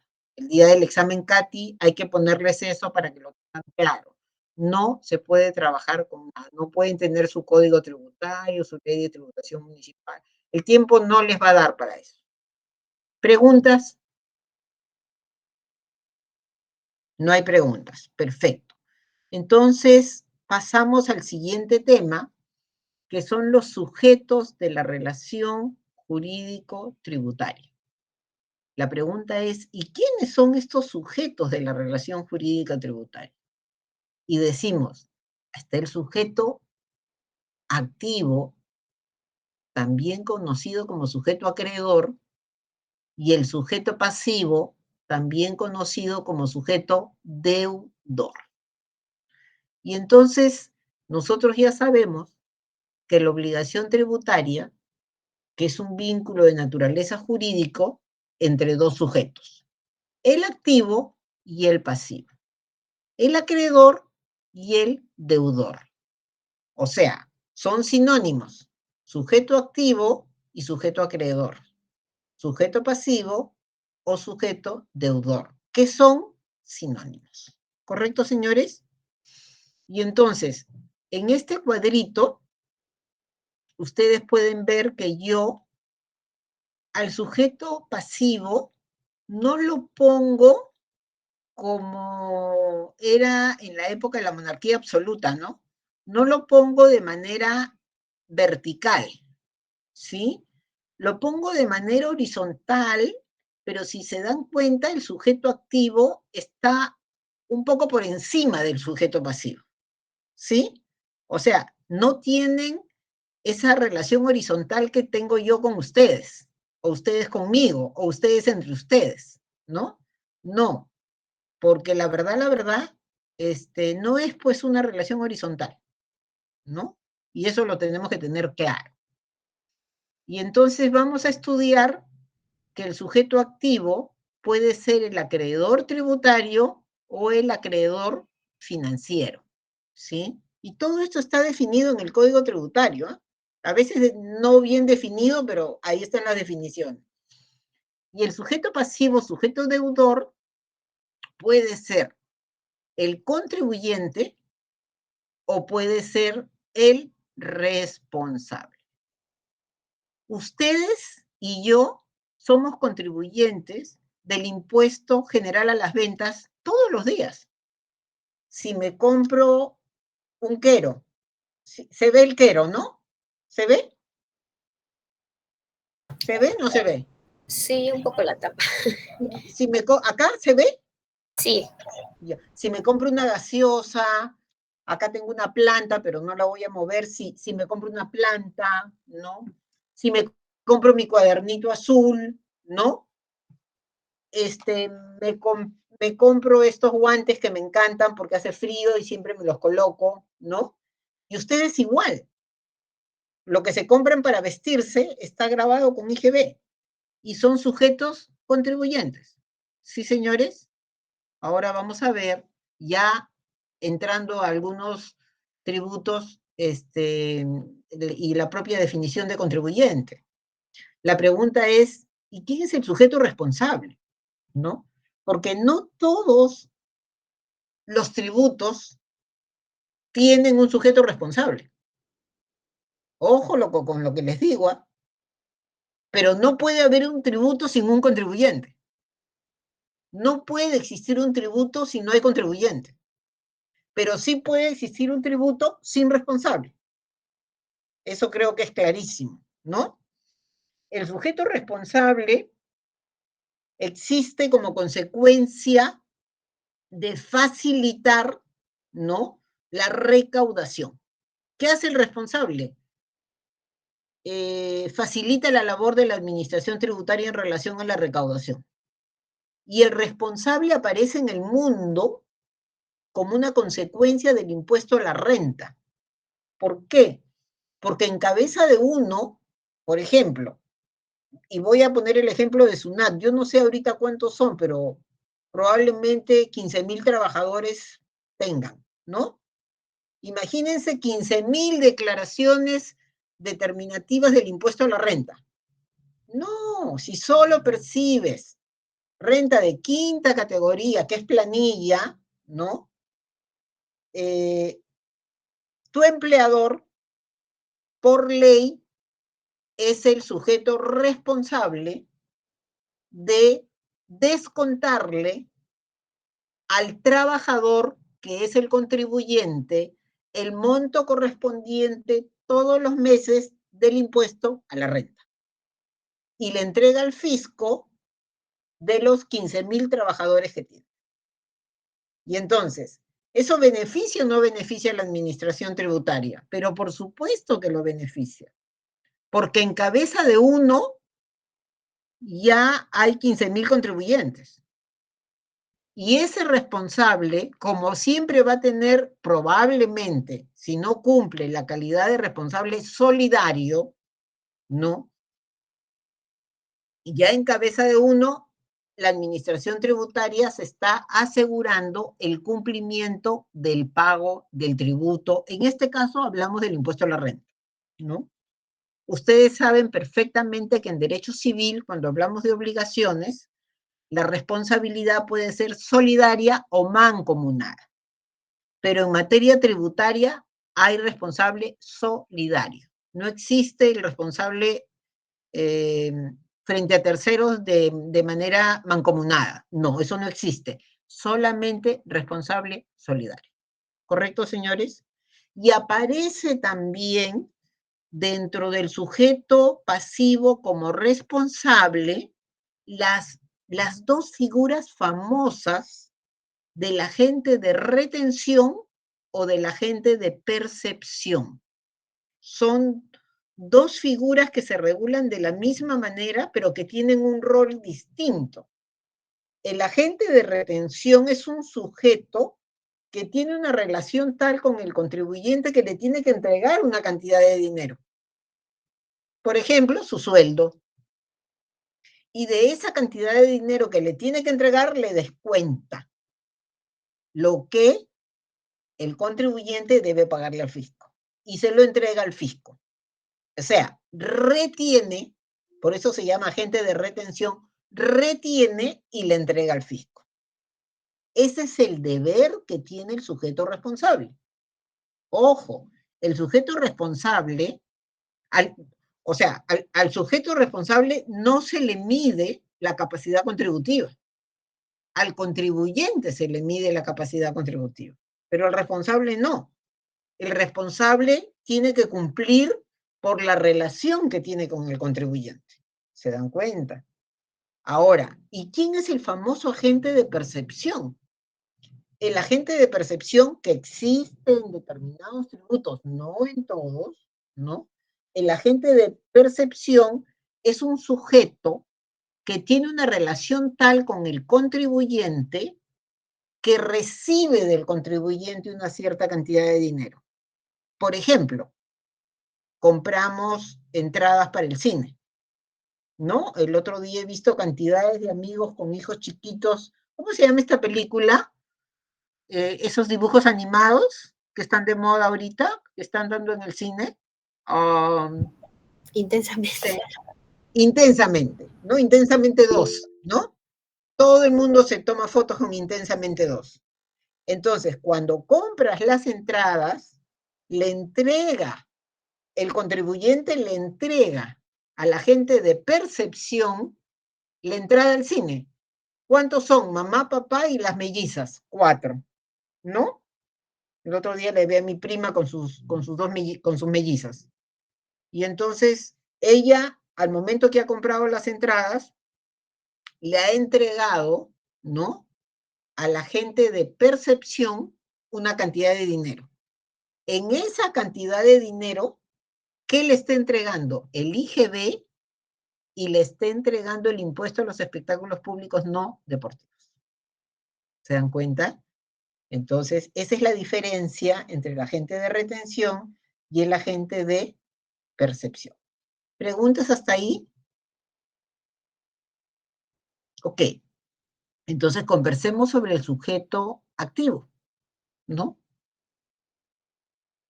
Acá, lo que nosotros tenemos, ¿no? El sujeto activo siempre va a pertenecer al Estado. El sujeto activo no puede pertenecer al sector privado. Ojo.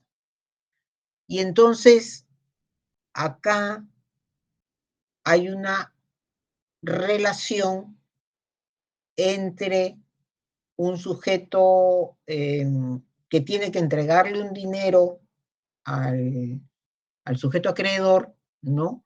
Y el sujeto activo, que siempre va a ser una entidad del Estado, ¿no?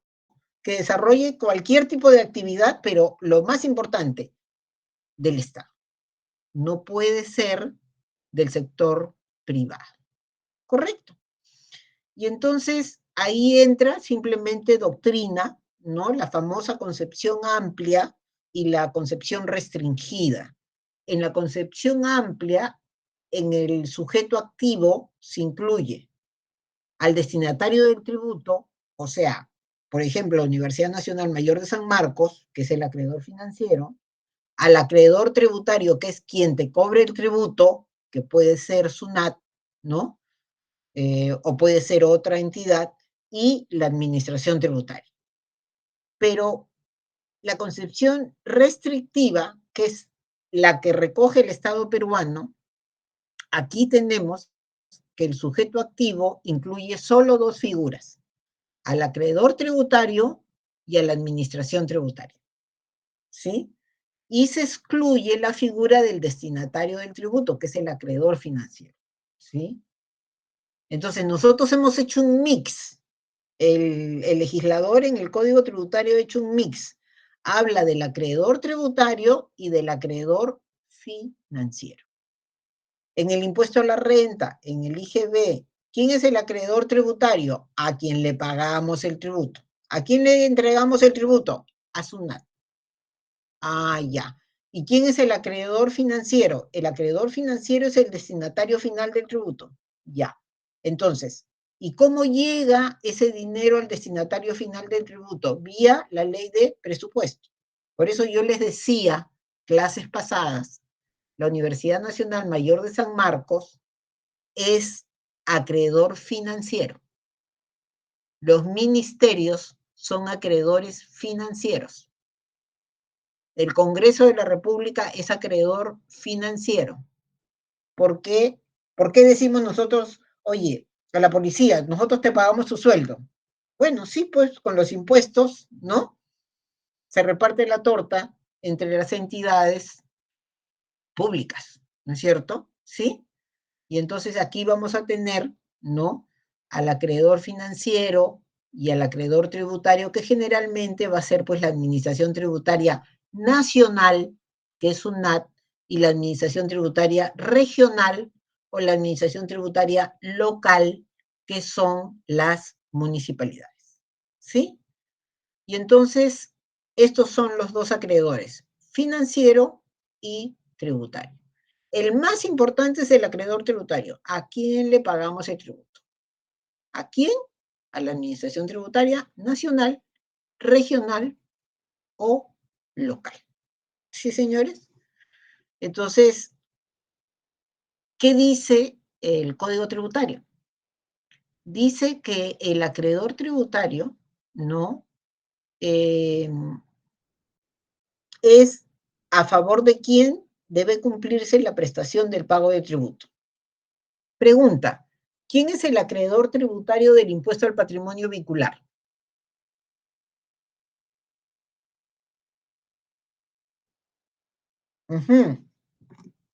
Ojo, todo eso va a venir en el examen, ¿ah? Esas son cosas que ustedes tienen que saber sí o sí. A ver, señores.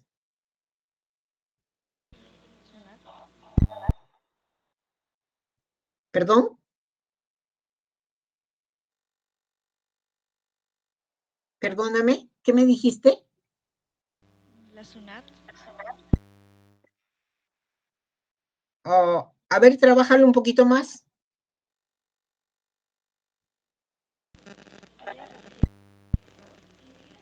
Claro, pero lo primero que tú tienes que saber es qué he preguntado. ¿Quién es el acreedor tributario del impuesto al patrimonio vehicular? Señores. Profesora, ¿sería el SAT? ¿Sería quién?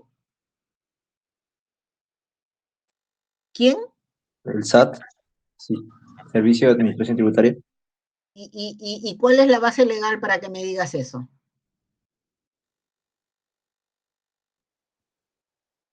La municipalidad. Claro, pero yo no quiero que ustedes adivinen. Agarren su ley de tributación municipal. Claro, en la ley de tributación municipal habla sobre el impuesto. Ya. ¿Qué artículo y qué dice? A ver, un ratito. Señores, así como la ley del impuesto a la renta, del IGB, de Alcabala, de Predial, del impuesto al patrimonio vehicular, etcétera, etcétera, etcétera, de cada uno de los tributos, habla de quién es el contribuyente, también nos dice quién es el acreedor tributario, quien le llaman administrador. Ya es mucho pedirle al legislador que nos diga, él es el acreedor tributario, pero habla de la administración. ¿A quién le pagamos? ¿A quién le pagamos? A ver, yo me compro un carro hoy día, ¿ya? ¿Quién es mi acreedor tributario? ¿A quién le tengo que pagar el impuesto al patrimonio vehicular?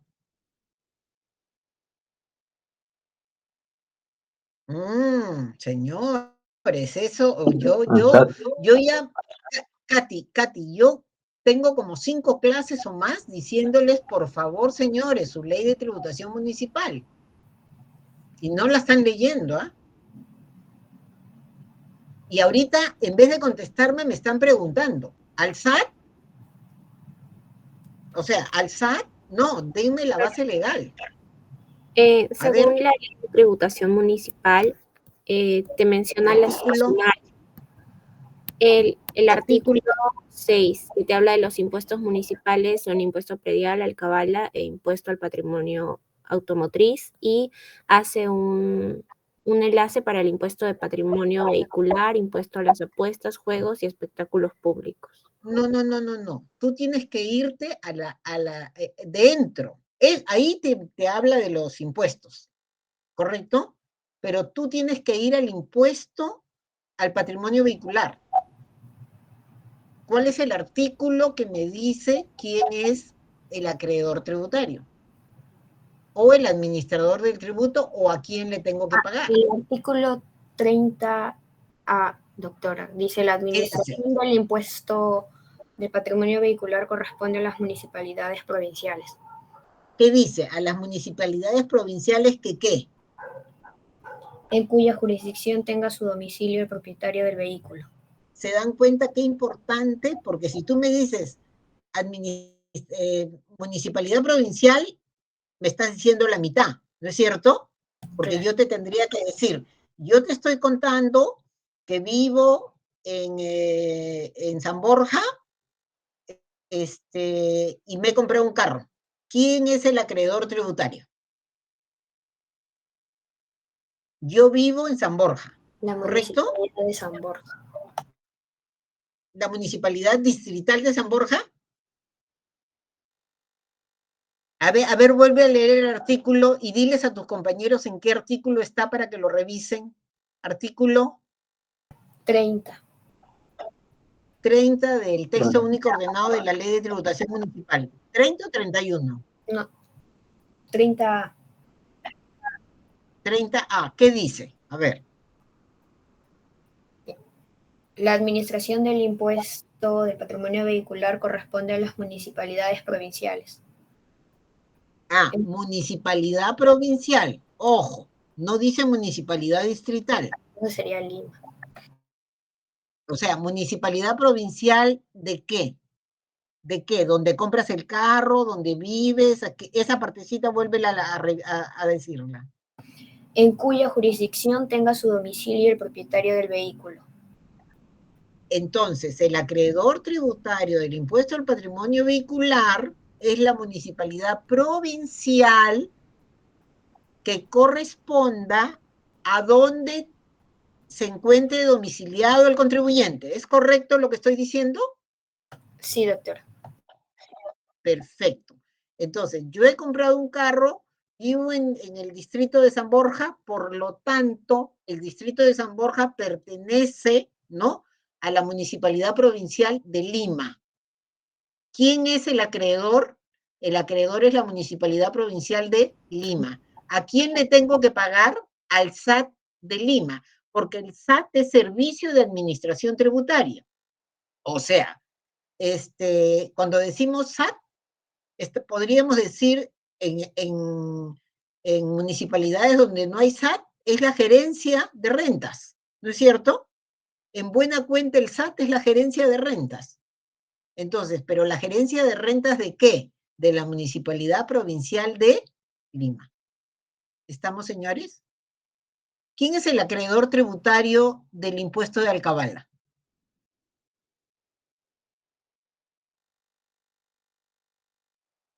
Son preguntas facilitas, ¿ah? Entonces, ¿qué tienen que mirar ustedes? Su ley de tributación municipal en la parte pertinente al impuesto de alcabala. ¿Qué artículo es? ¿Quién lo dice? Artículo 21. Artículo 21. 21. ¿Qué dice el artículo 21? El impuesto de alcabala grava las transferencias de inmuebles urbanos y rústicos a título oneroso gratuito, cualquiera sea su formalidad o modalidad, inclusive las ventas con reserva de dominio. O sea, no importa si te la regalaron, ¿no es cierto? O si te la vendieron, ¿no? ¿Y quién es el contribuyente? ¿Quién tiene que pagar el impuesto de alcabala? El comprador o adquiriente. El comprador o adquirente. ¿Y a quién le tiene que pagar? ¿Quién es el acreedor tributario?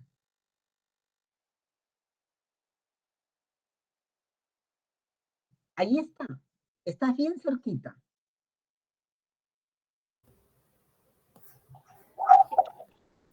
Artículo. La base imponible del impuesto es el valor de autovalúo del predio correspondiente, ajustado por el índice de precios para Lima Metropolitana que determina el Instituto Nacional de Estadística e Informática. Uh-huh. Pero, ¿dónde dice quién es el administrador o acreedor tributario? ¿A quién le pagas el tributo? No son más de 7 artículos el impuesto de alcabala. O sea que es bien fácil que lo ubiques. O alguien más que lo ubique. O sea, no es solo su compañera. Señores. Artículo A ver. 29. La municipalidad distrital. Pero ¿ustedes me preguntan o están afirmando? Si están afirmando, denme la base legal.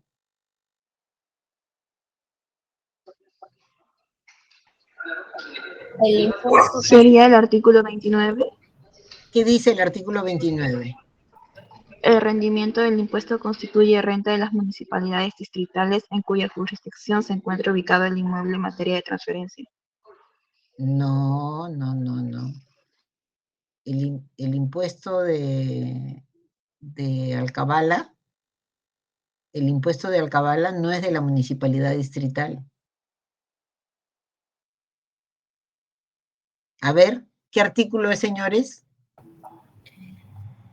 En las municipalidades en cuya jurisdicción se encuentra ubicado el inmueble.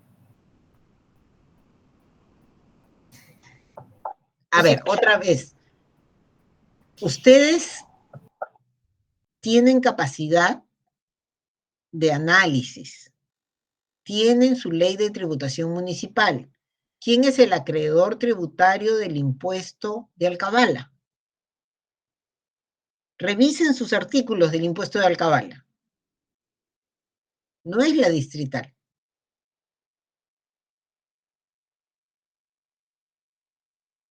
A ver, señores. El gobierno local, profesora. ¿En qué artículo está? Artículo 5, artículo, en concordancia con el artículo 6. Los No. impuestos municipales. No es en concordancia. No. Ándate a tu ley de impuesto de alcabala. Que está dentro de la ley de tributación municipal.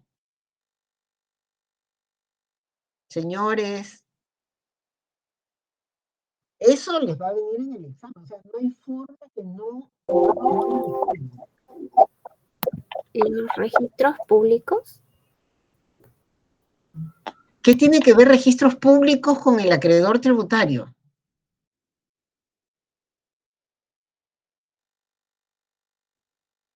No puedo creer. No, de Profesor, verdad. artículo 29, la A ver, municipalidad distrital.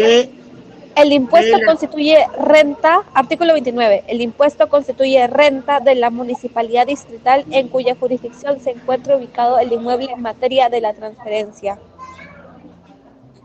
Es que el impuesto de alcabala no es la municipalidad distrital, eso es lo que les estoy diciendo. Entonces busquen el artículo pertinente. Yo no sé de cuándo es su ley de tributación municipal, pero necesito que alguien nos responda. Y por ejemplo, si esa sería una pregunta del examen, todos hubieran contestado mal, porque todos están respondiendo mal.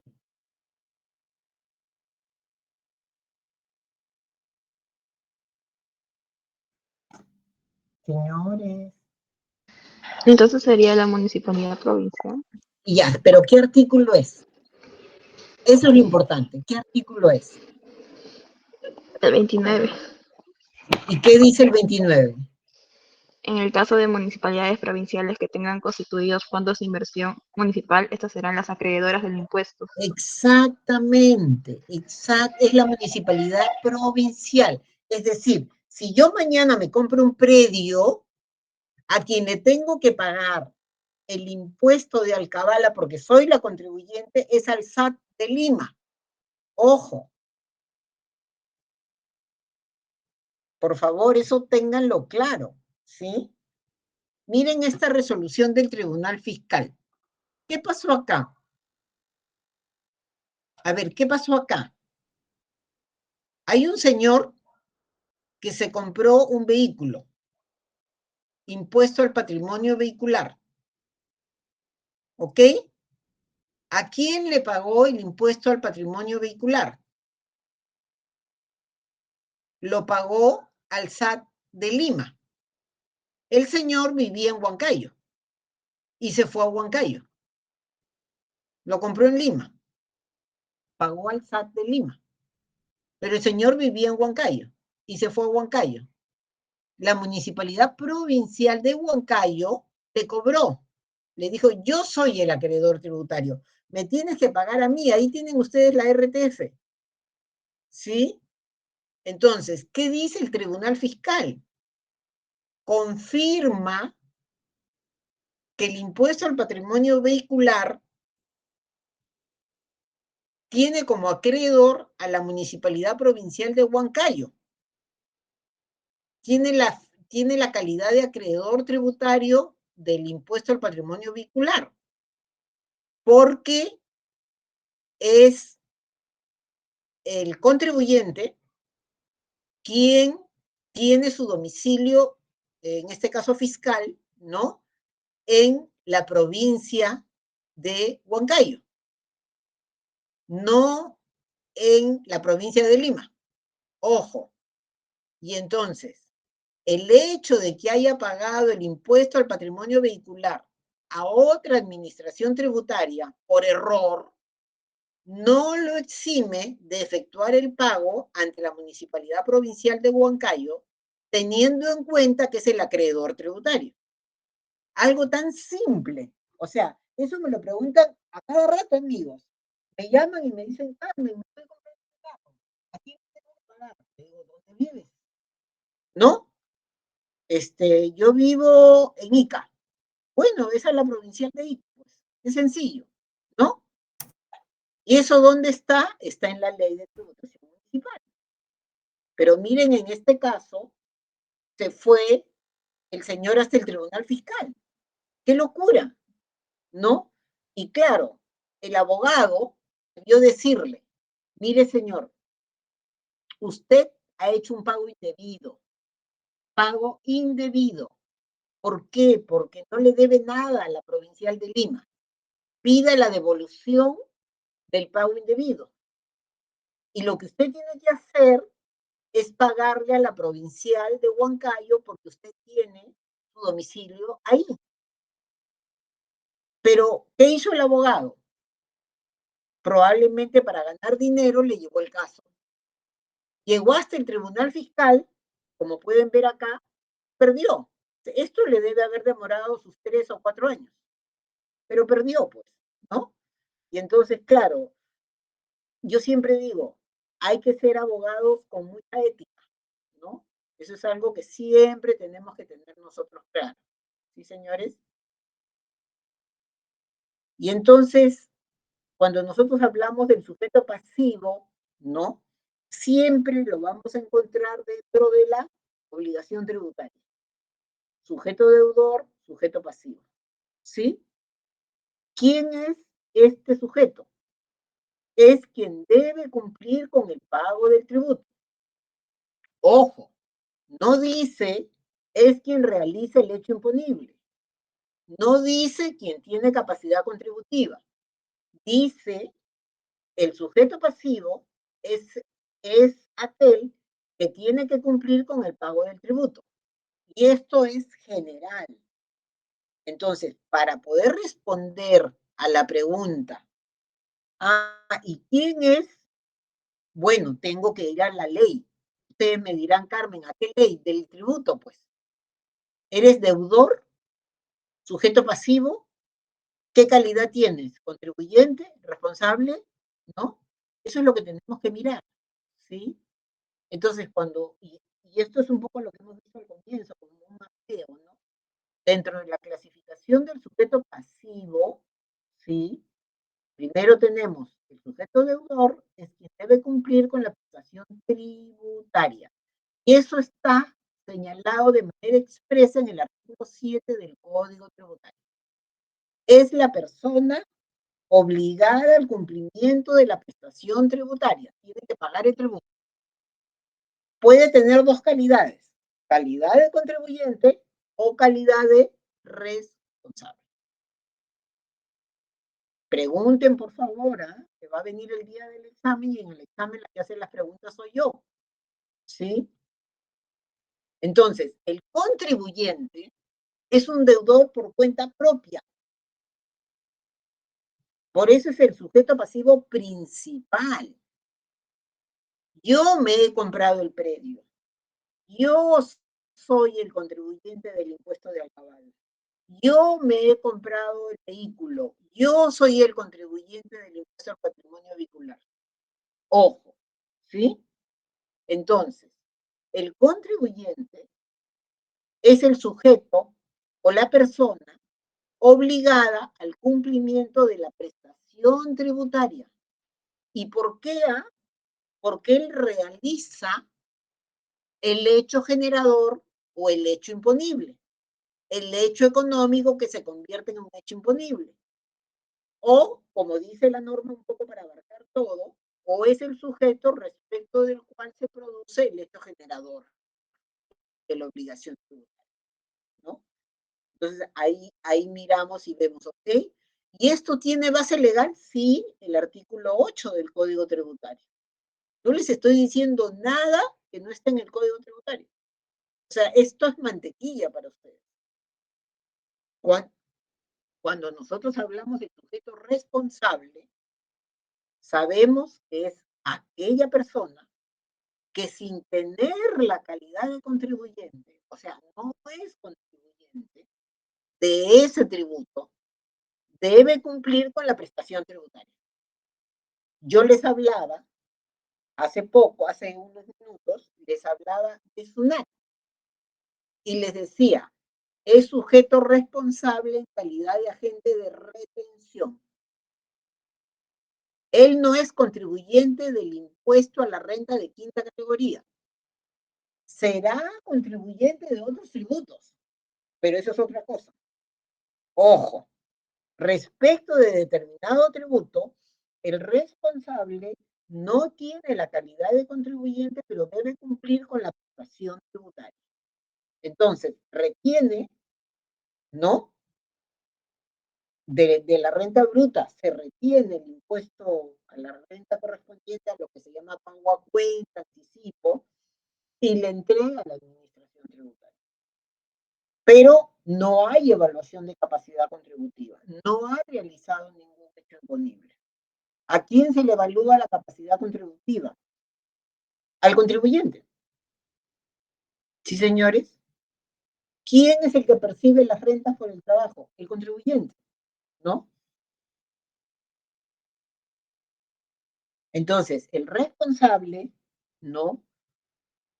Tiene un mandato legal. La ley le encarga la gestión del pago del tributo.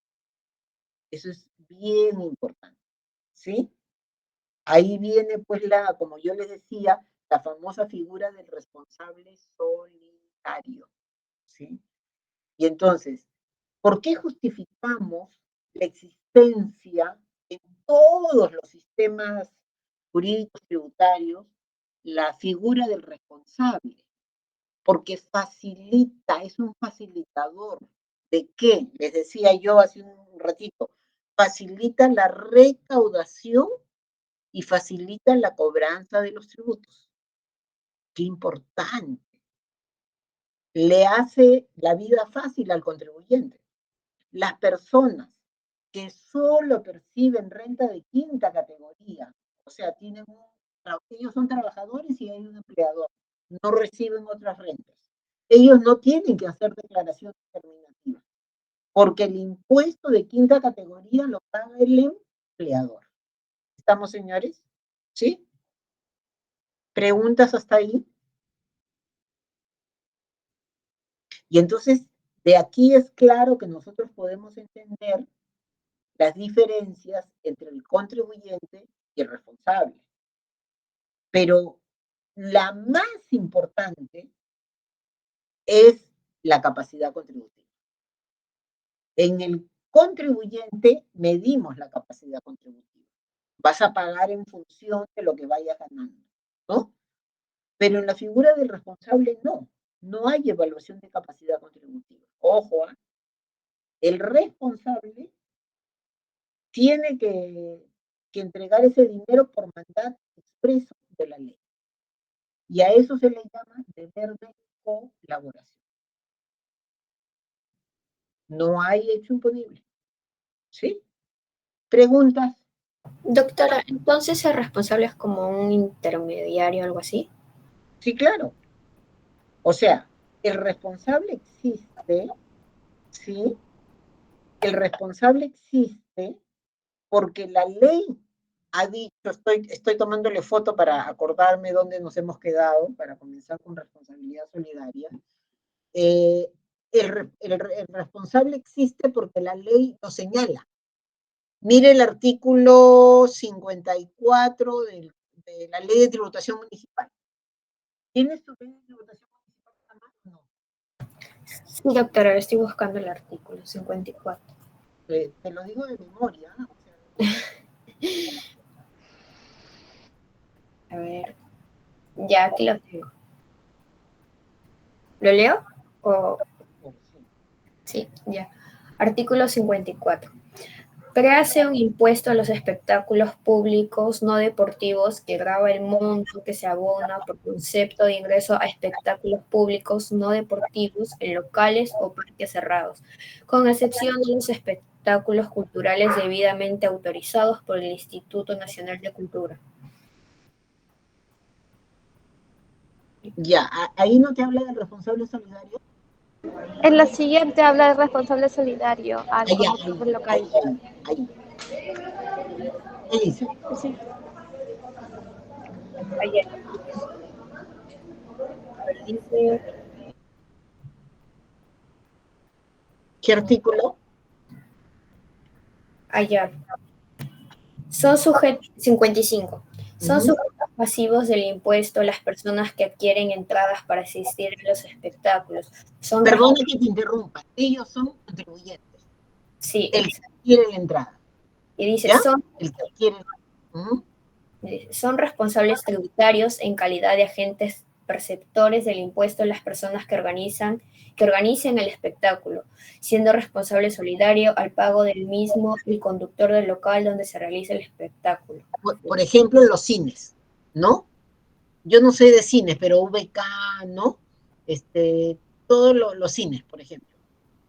Ellos son responsables. Pero si te das cuenta, son responsables porque hay una ley que les dice que son responsables, ¿no es cierto?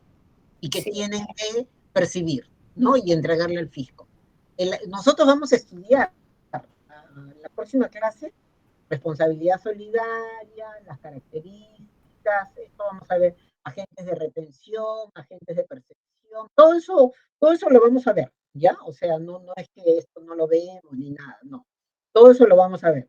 Pero nos quedamos ahí para nosotros comenzar en la siguiente clase, ¿no? Con responsabilidad solidaria. ¿Preguntas, señores? ¿No hay preguntas? Listo. Cualquier duda que tengan, por favor, del curso, de lo que fuera, me escriben y yo encantada les respondo. Doctora, usted dijo que el examen parcial va a venir hasta lo que hayamos realizado el 15 de agosto, ¿verdad? Sí, Ok. hasta la clase del 15 de agosto. Sí. O sea, hasta una clase antes del examen, ¿no? Sí, doctor. ¿Ya? Listo. Nos vemos entonces, señores, el próximo jueves. Hasta luego con todos. Chao, Katia. Hasta luego. Gracias, doctora. Buenas noches. Chao, gracias, Jacqueline. Gracias, doctora. Gracias.